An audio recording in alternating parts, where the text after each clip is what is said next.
Okay, so we're going to be adding this fish, a mandarin fish, which has not arrived yet, that my wife apparently just picked up at the store kind of before letting me think about it. But luckily I have a very large population of copepods breeding, and they are pretty much everywhere you look. If I can focus on glass for a change. You know, if you want to focus on the glass, you can't focus on the glass. But yeah, as you can see, there's lots of plankton and lots of pods everywhere in my tank. I just put that algae scraper in there yesterday. This one's been in there a while.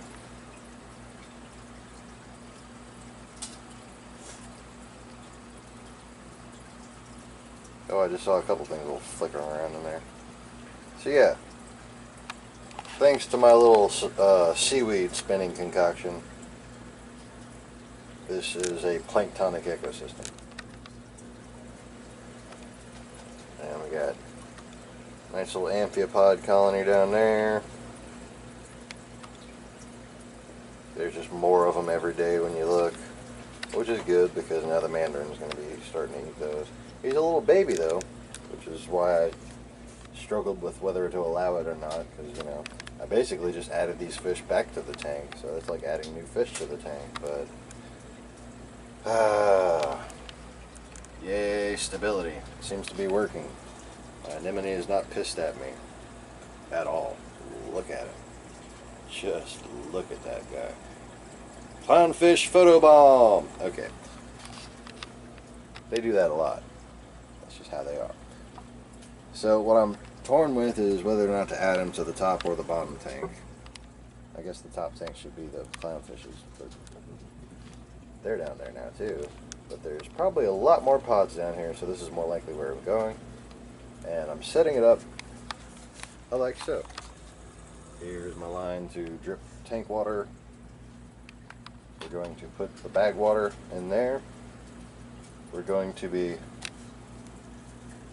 putting the tank water in this side, okay? And the bag water is going to drain into this side, okay? We're going to do this in stages and blah blah blah. And basically all of her water is going to go bye-bye. Whatever parasites that wouldn't stick on a fish anyways, going to go bye-bye. Alright? This is a really pristine little shop. Okay, this is not Petco. That's not where this guy came from and his forgotten older friend. This is where this clownfish came from. Okay, from reef coral, the reef coral, I think it is, in Baton Rouge, way on the other side of Baton Rouge. Not even in Baton Rouge. It's on the other side of Baton Rouge. These guys came from Rickson, Baton Rouge. Well, these guys came from Indonesia, but yeah. No idea where that came from. I'm pretty sure that's a bred one.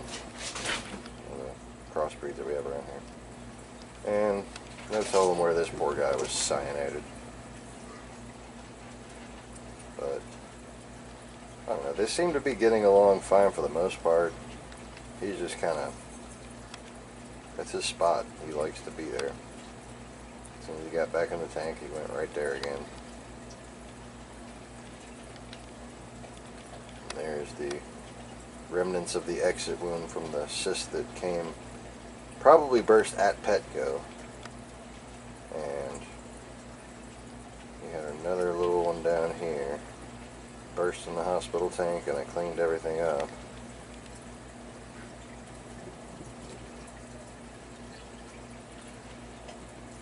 He is getting nipped really bad. So I'm going to keep a closer eye on him. If I have to separate him and put him back in the hospital tank, I will. But there's kind of a glare on the tank.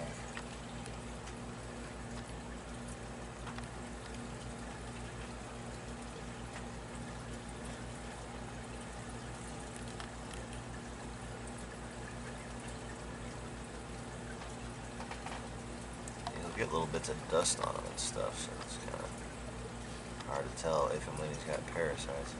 I don't like the way his fins look, though. She's been manhandling him. They were swimming together a lot until about an hour ago, and then she kind of started bullying him again.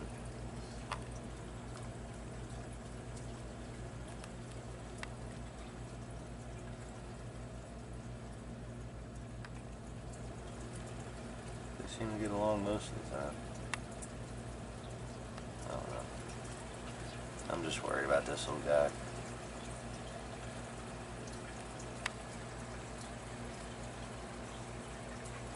He eats really well. He zooms all around, gets his food, and basically comes right back there. But he is the submissive one, and he is still a juvenile, so he's supposed to technically, according to this one, stay in a little hiding spot. So it's really hard to tell whether or not he's just getting a lot of attention as being the only juvenile with the dominant male. Hopefully they'll both change sex soon and get along better. But yeah, that's all we can really hope for. And if he looks too bad, he's gonna have to go deal with copper. I am expecting my copper test kit to finally come in. And I'm running carbon in this tank here. Okay. To get the copper baseline down to 0, I'm going to test to make sure it's at 0. If he needs treatment again, I'm going to be able to actually use this to effect. No pet store, not even the reef coral, had a copper test kit in town, in all near towns, in the whole vicinity. No copper test kits. So ordered one off of eBay. Excuse me. And it should be coming soon. And definitely gonna have to use a hospital tank, because that guy's shaking and he's blooming. And this guy looks to me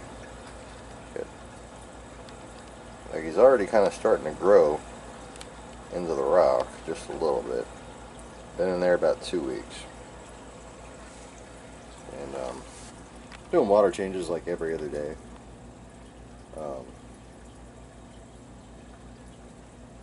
Sometimes every day. About 2 gallons out of 20. Sometimes 2.5, sometimes 4.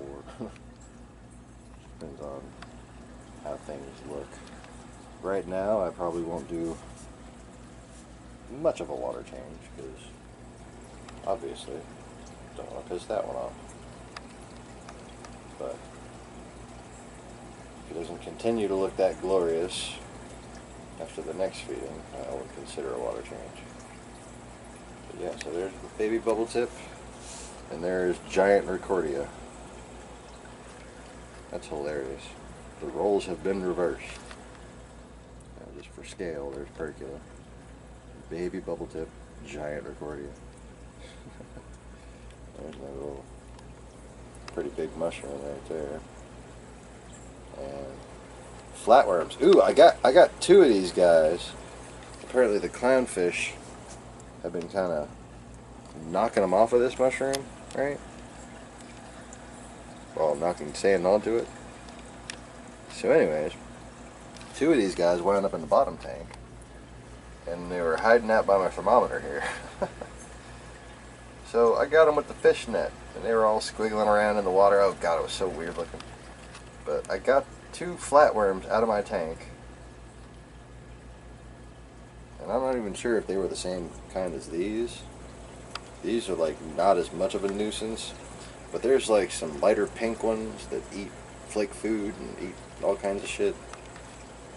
And you don't want them in your tank, especially if you got corals.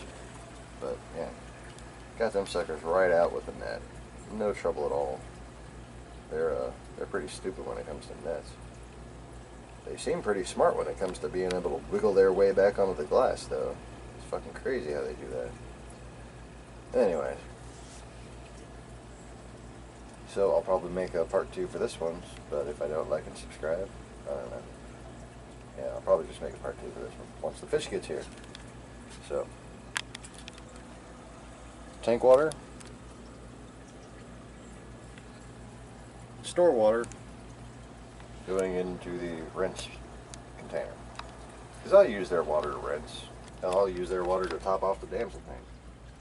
It's a damsel tank. It's the beauty of having a damsel tank. No worries. Set this up in your kid's room, and they did something really wrong if that fish winds up dead. You know? That's all I'm saying. Yeah, did I say like and subscribe? Yeah, like and subscribe, or keep watching if there's still more video. I don't know. These things have not been decided yet. Oh. Alright, so what I'm doing here is I have the water coming in from one side and trying to throttle each side basically. I was just sucking up some nasty stuff. The temperature was already the same and the salinity was almost the same. So I'm guessing he came out of one of the coral tanks, not one of the fish tanks.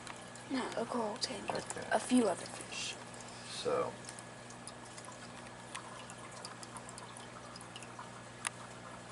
temperature, salinity the same. He's going right towards the new water that's pouring into the tank. Doesn't seem to be freaking out at all.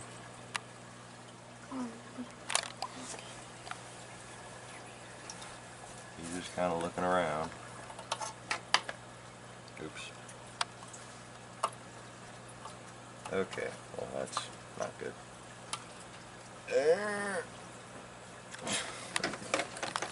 Guess I can move that a little closer. Alright.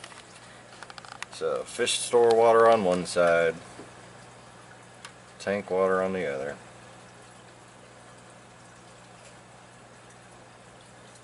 And just kind of making sure I evenly swap it around.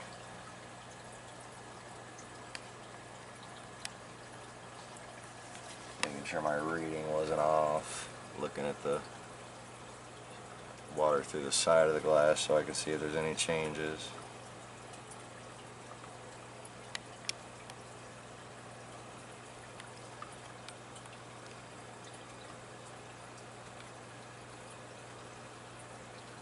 Pretty good. Maybe.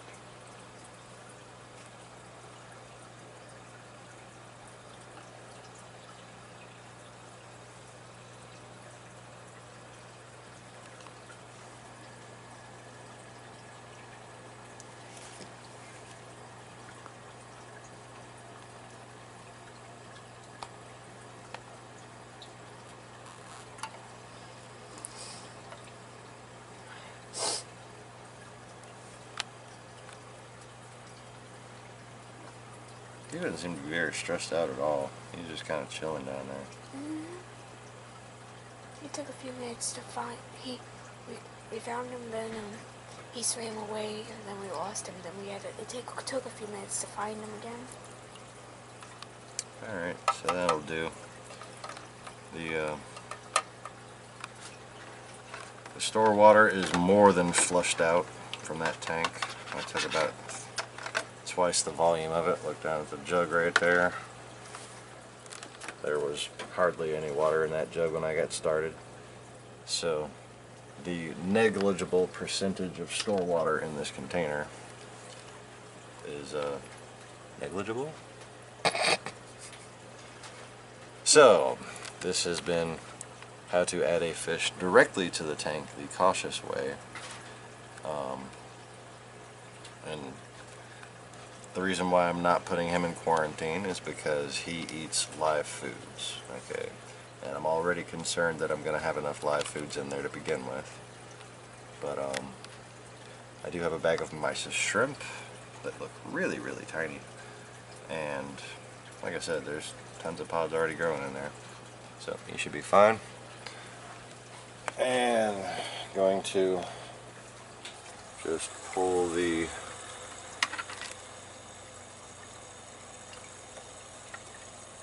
hose out of my filter there. There we get the water. I don't need back out of it.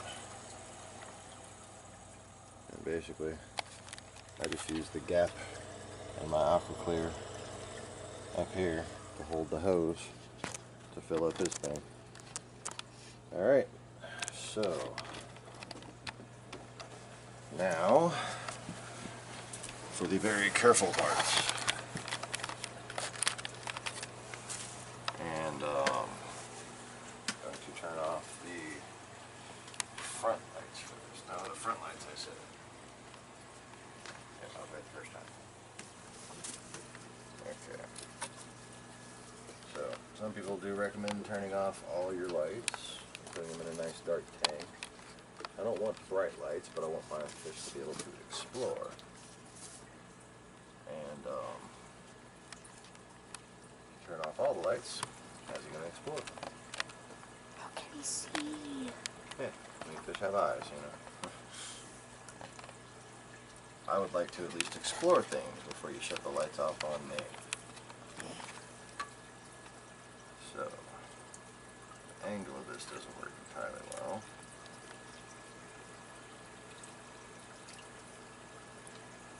Temperature really is bang on. Alright, I'm just gonna dump this out a little bit.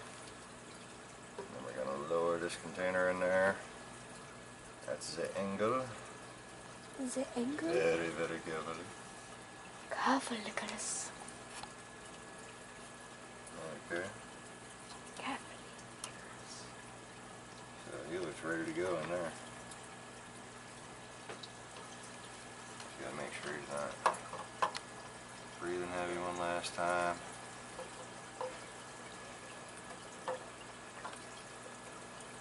He likes to hide a lot.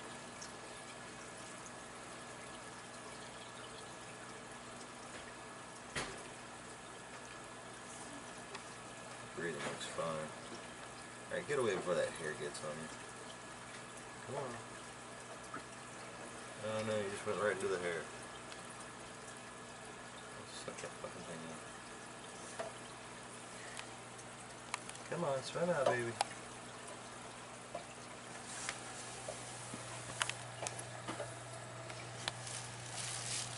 There he goes. And he goes hiding.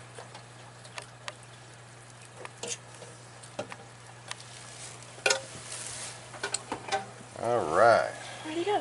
He went into a nice little shady spot I made for him.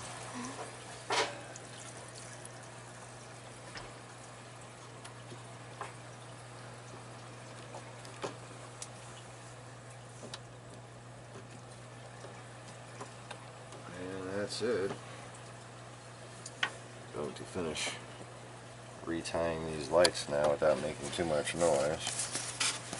And the battery's dead. Still filming. Oh.